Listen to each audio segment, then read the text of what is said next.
नमस्कार मित्रों, आप सभी का मेरे चैनल पर पुनः स्वागत है। आज जो हम टॉपिक डिस्कस करने वाले हैं उसका नाम है फील्ड।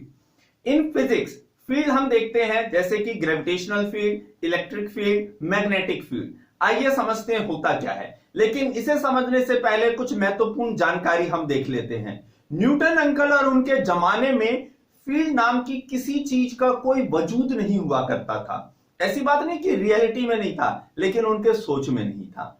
समझते हैं क्यों? क्योंकि उनके लिए इस दुनिया में सिर्फ वजूद मैटर का है। इसलिए क्योंकि मैटर के पास मास है। जिसके पास मास नहीं उसका कोई वजूद नहीं, राइट। लेकिन कुछ ऐसी चीजें भी इस दुनिया में अपना वजूद दिखाती हैं जिनके पास मास नहीं है, जैसे कि उनमें से एक है हमारा फील्ड। आइए समझते हैं कि फील्ड को समझने की जरूरत ही क्यों पड़ी। इसके लिए भी बात करते हैं। कहानी शुरू होती है न्यूटन अंकल से ही। न्यूटन अंकल ने एक बहुत महत्वपूर्ण डिस्कवरी की। उस डिस्कवरी का नाम था ग्रेविटेशनल फोर्स। उन्होंने बताया कि चाहे एक एप्पल हो या चाहे मून रिवॉल्विंग अराउंड द सन, उन सभी पर में अर्थ अपना ग्रेविटेशनल पुल लगाता है, राइट। ठीक है, लगाता है, बहुत अच्छी बात है। लेकिन महत्वपूर्ण बात यह थी कि यह फोर्स एक नॉन कांटेक्ट फोर्स निकल करके आया। एप्पल जो है वो अर्थ के साथ कांटेक्ट में नहीं है। मून का जो डिस्टेंस है वो अर्थ से 3,80,000 किलोमीटर दूर है, लगभग 4 लाख किलोमीटर। इतनी दूरी पर भी अर्थ जो है वो मून को अपनी तरफ अट्रैक्ट कर रहा है। यही नहीं, सोलर सिस्टम की बात करें तो यह दूरी करोड़ों किलोमीटर्स में जाती है।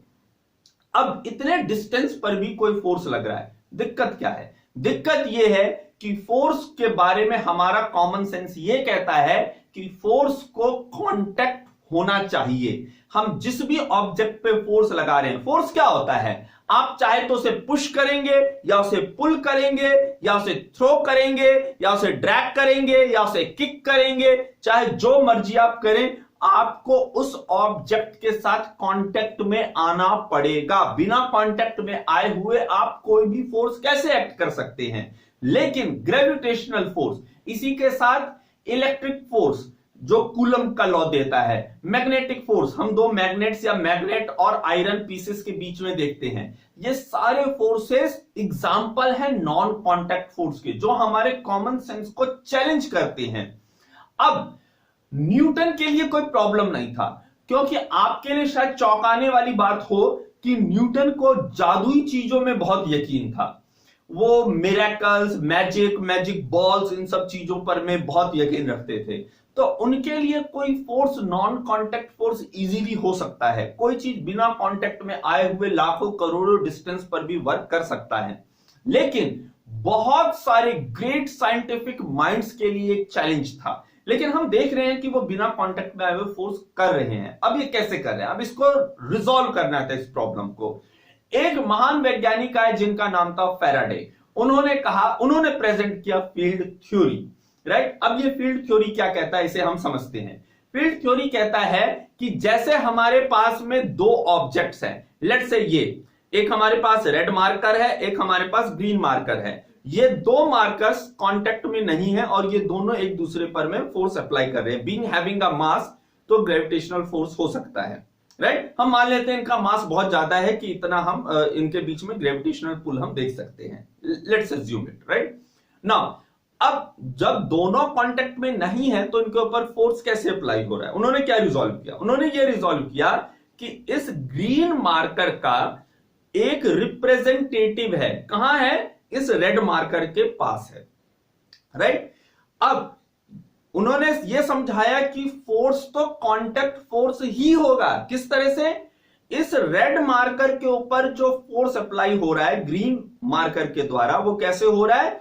जो एक रिप्रेजेंटेटिव है यहां पर में मौजूद है, हमें दिख नहीं रहा है आंखों से, लेकिन मौजूद है। वो रिप्रेजेंटेटिव इस ग्रीन मार्कर का है। तो फोर्स कांटेक्ट फोर्स हो गया। किनके बीच में? रेड मार्कर और उस रिप्रेजेंटेटिव के बीच में। उसी रिप्रेजेंटेटिव को नाम दिया गया फील्ड, वो किसका फील्ड है? इसका। सिमिलरली इस रेड मार्कर का भी एक रिप्रेजेंटेटिव है, कहां है? ग्रीन मार्कर के पास में। तो कॉन्टैक्ट फोर्स अप्लाई हो रहा है किसके बीच में? ग्रीन मार्कर और उस रिप्रेजेंटेटिव के बीच में। आप इसे ऐसे समझ सकते हैं कि जैसे इंडिया के रिप्रेजेंटेटिव्स होते हैं, हर देश में होते हैं, जिन्हें हम एम्बेसडर कहते हैं।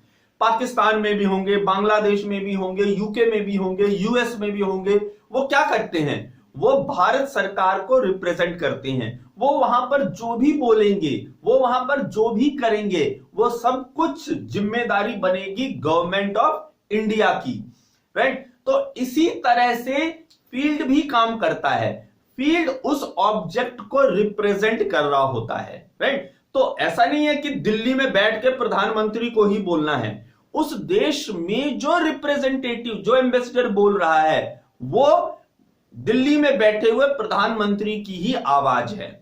इसी तरह से फील्ड जो है वो इन अ कॉन्टेक्ट काम कर रहा है। तो बात समझ में आई आपको कि फील्ड एक रिप्रेजेंटेटिव है जो काम करता है इन कॉन्टेक्ट। तो इसने रिजॉल्व किया कि फोर्स तो कॉन्टेक्ट ही होगा हमेशा।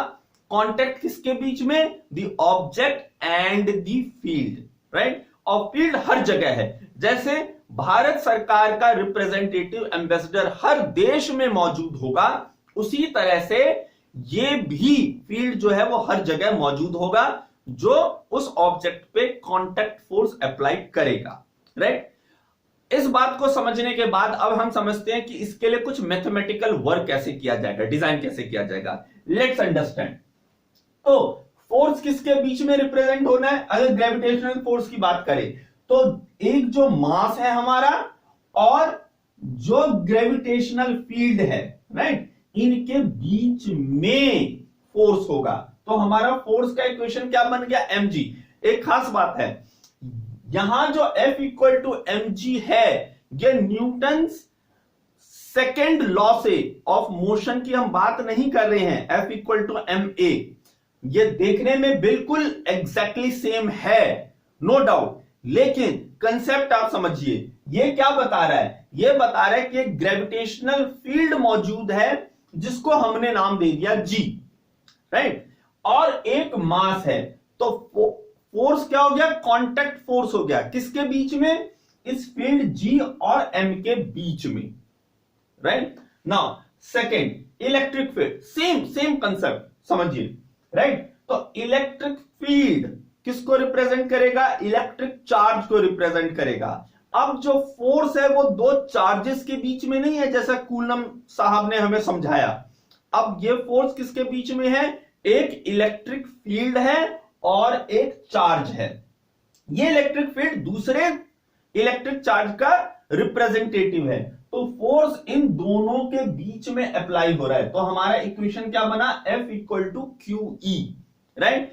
इसी तरह से मैग्नेटिक की बात की जाए तो मैग्नेटिक फोर्स जो होता है वो किसकी वजह से होता है? अब मूविंग चार्ज जब मोशन, चार्ज अगर स्टेशनरी है तो उसे हम वहां पर जो काम करता है वो होता है इलेक्ट्रोस्टैटिक फोर्स, और वही चार्ज जब मोशन में आता है तो वो मैग्नेटिक फोर्स हमें देता है, राइट? इसीलिए हम क्या करते हैं? इन दोनों को कंबाइन कर देते हैं। हम कहते हैं इलेक्ट्रोमैग्नेटिक फोर्स, राइट? क्योंकि मोशन की जानकारी अगर आपको है तो आप समझ सकते हैं रेस्ट एंड मोशन एब्सोल्यूट नहीं है, ये डिपेंड करते हैं ऑब्जर्वर पर में, राइट? तो इसी तरह से एक चीज, एक चार्ज किसी एक ऑब्जर्वर के लिए रेस्ट हो सकता है, दूसरे ऑब्जर्वर के लिए मूविंग हो सकता है। तो हम कॉमनली हम क्या कहेंगे? इलेक्ट्रोमैग्नेटिक फोर्स है, right? Now moving charge current भी रिप्रेजेंट करता है।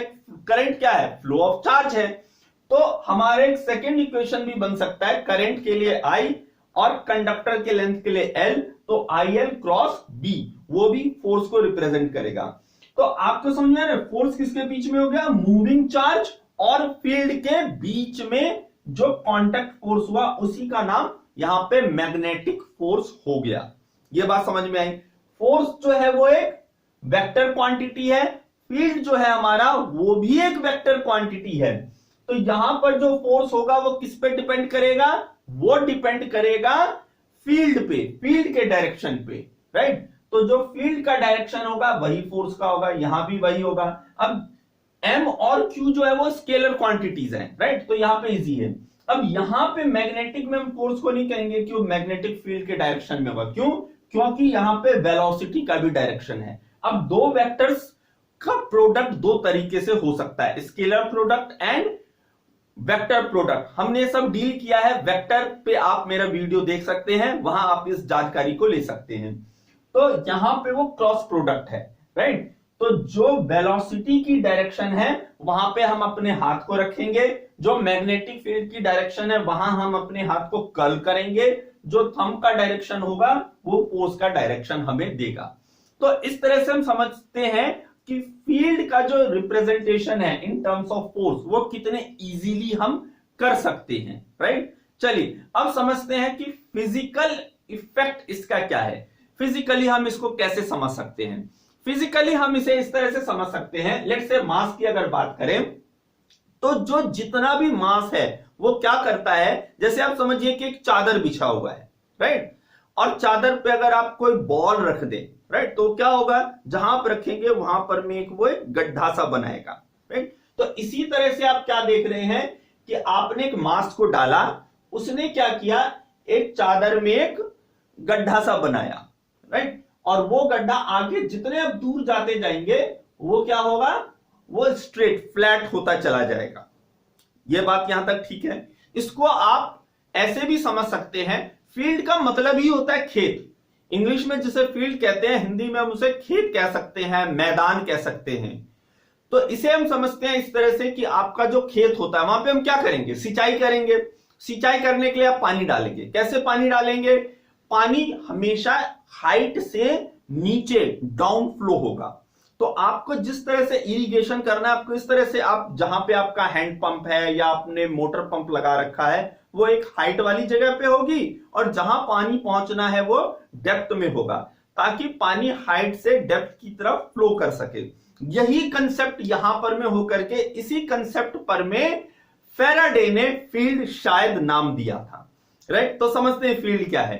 फील्ड क्या करता है कि जैसे आपने मास को रखा तो क्या हुआ, उसने एक फील्ड बना। फील्ड कैसे बना? वहां पर एक डेप्थ बना दिया। तो डेप्थ बनाने से क्या हुआ कि जब आप एक दूसरा मास रखेंगे यहां पर में, तो वो क्या बन गया, हाइट हो गया। हाइट पे है तो वो कहां जाएगा, वो स्लाइड होगा इसकी तरफ।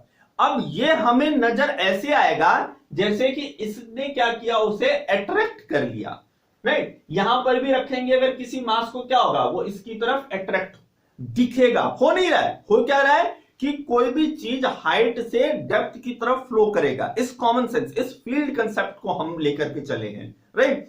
तो देखने में ऐसा लगता है कि जैसे ये उसको अट्रैक्ट कर रहा है। तो बात क्या हो रही है, अट्रैक्ट नहीं है, तो फील्ड की वजह से, क्योंकि फील्ड का कर्वेचर कुछ इस तरह से बना है कि जो भी आप मास यहां पे रखेंगे वो इसकी तरफ फ्लो करेगा, राइट। ये आपको बात समझ में। चार्जेस की भी बात देख लेते हैं। चार्जेस में क्या होता है, दोनों चीजें हमें नजर में आएंगी। चार्ज हमारे दो तरह के होते हैं, positive charge and negative charge. Masses के साथ हमेशा ऐसा नहीं है, मास तो सिर्फ मास है, पॉजिटिव ही होता है, वो हमेशा गड्ढा बनाएगा, राइट। चार्ज जो है वो दोनों काम कर सकता है। दोनों काम क्या करेगा, अगर आपका पॉजिटिव चार्ज है तो पॉजिटिव चार्ज हम ऐसे समझेंगे जैसे इसका रिवर्स। ये क्या हुआ, इसने, आपने जहां पे पॉजिटिव चार्ज रखा ना, इसने उस जगह को उठा दिया, राइट। तो जो सराउंडिंग एरिया था वो कम हाइट का हो गया, और जहां पे आपने पॉजिटिव चार्ज रखा वो ज्यादा हाइट का बन गया। तो पॉजिटिव चार्ज रखने से ये हुआ। अब अगर आप कोई दूसरा एक पॉजिटिव चार्ज लेके आएंगे तो क्या होगा, वो इससे दूर भागेगा। यहां रख देंगे, क्या होगा, वो इससे दूर भागने लगेगा। अब हम इसको कहने लगते हैं कि तो रिपल्शन हो गया, दो चार्जेस के बीच में रिपल्शन हो रहा है, जो कूलम्स का लॉ है। लेकिन फील्ड थ्योरी से अगर आप समझे तो रिपल्शन नहीं है, ये क्या हो रहा है, फील्ड के कर्वेचर के कारण इस तरह से उसका बिहेवियर है। ऑब्वियस है कि वो दूर भागेगा, ये हमें समझाता है फील्ड थ्योरी। अब अगर आप निगेटिव चार्ज को ले तो निगेटिव चार्ज क्या करेगा, वो अगेन गड्ढा बनाएगा। तो गड्ढा बनाएगा, आप अगर एक पॉजिटिव चार्ज यहां रखते हैं तो क्या होगा, अब आप कहेंगे कि ये निगेटिव है, पॉजिटिव है, अनलाइक चार्जेस है इसलिए अट्रैक्ट हो रहा है। नहीं, फील्ड थ्योरी हमें समझाता है कि ये अट्रैक्ट किस लिए होगा, क्योंकि ये इसकी तरफ फील्ड का कर्वेचर ऐसा बन गया है कि ये यहां से इसकी तरफ गिरने के लिए जाएगा। तो इसने ये जो चार्ज है निगेटिव चार्ज वो अट्रैक्ट नहीं कर रहा है, निगेटिव चार्ज का काम क्या हुआ है कि उसने गड्ढा बनाया है। तो ऑब्वियस है कि कोई भी दूसरा जो पॉजिटिव टेस्ट चार्ज है हमारा वो उसकी तरफ गिरते हुए जाएगा, राइट। हम हमेशा जो यहां पे जो चार्ज रख रहे हैं वो पॉजिटिव टेस्ट चार्ज की बात करेंगे, हम यूनिट पॉजिटिव टेस्ट चार्ज ही हमेशा लेते हैं, राइट। तो ये बात हमें समझ में आए कि फील्ड जो है वो किस तरह से एक्ट करता है फिजिकली। तो हमारे पास अब दो विजन है देखने के साइंस में। एक है कि आप ये मान के चलिए कि हाँ दो चार्जेस हैं या दो मास हैं या दो मूविंग चार्जेस हैं, वो एक दूसरे के ऊपर में एट अ लार्ज डिस्टेंस भी फोर्स एक्ट कर सकते हैं। एक दूसरा तरीका है जो फील्ड का तरीका है। कौन सा सही है? दोनों ही सही है। अब आप कहेंगे कि ये तो चलो मान लिया हमने, ऐसा तो फील्ड करके तो कुछ दिखता नहीं है, क्या सच में होता है? हाँ, फील्ड के सच में वजूद है। ये सिर्फ मैथमेटिकल कंसेप्ट भर नहीं है, सच में इसका वजूद कैसे है इसे हम समझेंगे क्वांटम मैकेनिक्स के तहत। क्वांटम मैकेनिक्स क्या कहता है? मैंने हाइजेनबर्ग अनसर्टेनिटी प्रिंसिपल पे एक वीडियो किया है, आप उसे रेफर कर सकते हैं। अब हाइजेनबर्ग अनसर्टेनिटी प्रिंसिपल में हमने देखा कि पोजीशन और मोमेंटम दोनों के बीच में कैसा रिलेशन है कि अगर आप एक को लेकर एक्यूरेट हैं तो दूसरे को लेकर के आप बिल्कुल डाउटफुल हो जाएंगे ना। ये जो रिलेशनशिप है ये सिर्फ डिस्टेंस, पोजीशन और मोमेंटम को ही लेकर के नहीं होता है, ये और भी चीजों के बीच में, सेम हाइजेनबर्ग अनसर्टेनिटी प्रिंसिपल, ये एनर्जी और टाइम के भी बीच में है। और ये फील्ड, किस फील्ड की बात कर रहे हैं? जिस फील्ड को मैंने आपको अभी समझाया है, ये field and change in field with respect to time. अच्छा, अब ये फील्ड जो अभी तक जो मैंने बात की थी ये स्टैटिक है, लेकिन फील्ड स्टैटिक नहीं होता। ऐसा नहीं कि चार्ज का जो फील्ड है वो वैसा ही कांस्टेंट बना रहेगा, नहीं, ये फील्ड भी टाइम के साथ चेंज हो सकता है। मैक्सवेल ने इस पे काम किया था। मैं कभी आपको मैक्सवेल इक्वेशन पे भी एक वीडियो लेक्चर दूंगा जहां पे आप इस चीज को बहुत अच्छे से समझ सकते हैं। फील्ड हमारा डायनामिक होता है। डायनामिक होने का मतलब है कि ये टाइम के अकॉर्डिंगली चेंज होता है, वेरी करता है, राइट ना। अब इसे बात समझते हैं। तो ये जो पोजीशन और मोमेंटम का रिलेशनशिप था हाइजेनबर्ग अनसर्टेनिटी प्रिंसिपल पे, ये field and change in field with respect to time के भी बीच में है। फील्ड मान लीजिए वो पोजीशन की तरह है और change in field with respect to time जो है वो मोमेंटम की तरह है, राइट। अब इनके भी बीच में हाइजेनबर्ग अनसर्टेनिटी प्रिंसिपल काम करता है। ऐसे काम करता है कि अगर आप एक की एक्यूरेसी बहुत ज्यादा करेंगे, बिल्कुल आप कंफर्म है, तो दूसरा बिल्कुल डाउटफुल हो जाएगा, राइट। अब समझते हैं। अब मान लीजिए कि अगर आप कहते हैं कि फील्ड नाम की कोई चीज होती ही नहीं, राइट, हम तो वो कूलम और न्यूटन अंकल की ही बात मानेंगे, ये जो फैराडे ने फील्ड वील्ड दिया ये बेकार की बात है, हम नहीं मानते, राइट। अब क्या होगा? अब एक मजेदार इसका कंसिक्वेंस होगा। इसका मतलब हो गया कि मान लीजिए एक इलेक्ट्रिक फील्ड को ले लेते समझने के लिए, तो इसका मतलब E इक्वल टू 0 है, फील्ड करके कोई चीज नहीं है। E इक्वल टू अगर किसी जगह पर में फील्ड नहीं है तो E इक्वल टू 0 हो गया, इलेक्ट्रिक फील्ड हमारा 0 हो गया। अगर E इक्वल टू 0 हो गया तो अगर उसका डिफरेंशिएशन करेंगे आप with respect to time, right, change in field with respect to time, तो वो भी क्या होगा? 0 होगा। अगर यही 0 है तो उसका डिफरेंशिएशन भी 0 होगा। इसका मतलब दोनों ही टर्म्स क्या हो गए? 0 हो गए, ठीक है, अच्छी बात है, 0 हो गए। तो क्या? तो ये है कि इनका रिलेशन हाइजेनबर्ग वाला रिलेशनशिप है, राइट। इसकी जगह आप रखिए E को, इसकी जगह आप रखिए चेंज इन फील्ड को। अब क्या रिलेशनशिप बन रहा है? तो अगर आप एक को लेके 0 का मतलब क्या है कि आप सर्टेन है ना, उसकी वैल्यू 0 होने की मतलब आप फिक्स है, सर्टेन है। तो ये भी 0 मतलब इसे भी लेके सर्टेन, ये भी 0 मतलब इसे भी लेके सर्टेन। अब दोनों को लेकर के तो आप सर्टेन हो नहीं सकते। अगर E इक्वल टू 0 है तो इसका मतलब ये 0 नहीं होगा, इसमें आपको डाउट होना चाहिए। अगर ये 0 हो गया आप कंफर्म है तो उसमें तो बहुत ज्यादा डाउट होगा आपको, इसके बारे में कोई जानकारी नहीं, राइट। और अगर इसे लेकर आप कंफर्म हो जाएंगे तो ये क्या होगा, ये एकदम डाउटफुल हो जाएगा। ठीक है, तो आप दोनों की वैल्यू को जीरो फिक्स नहीं कर सकते, और इसे अगर जीरो फिक्स करेंगे तो ये ऑब्वियस है कि जीरो तो बनेगा ही। तो अब ये मजेदार रिलेशनशिप हो रहा है। तो इसका मतलब क्या हो गया कि आपको हमेशा एक डाउट हो, आपकी एक्यूरेसी जीरो नहीं हो सकती, मतलब फील्ड कभी भी जीरो नहीं हो सकता। इससे एक और बात समझ में आई कि इस यूनिवर्स में एम्प्टी स्पेस करके, राइट, कंप्लीट वैक्यूम करके कुछ भी नहीं है। आप ये नहीं कहेंगे कि आउटसाइड ना, धरती से बाहर, एटमॉस्फेयर के बाहर जब आप जाएंगे तो बिल्कुल कुछ समथिंग एकदम एम्प्टी स्पेस करके होगा या कंप्लीट वैक्यूम होगा, नहीं।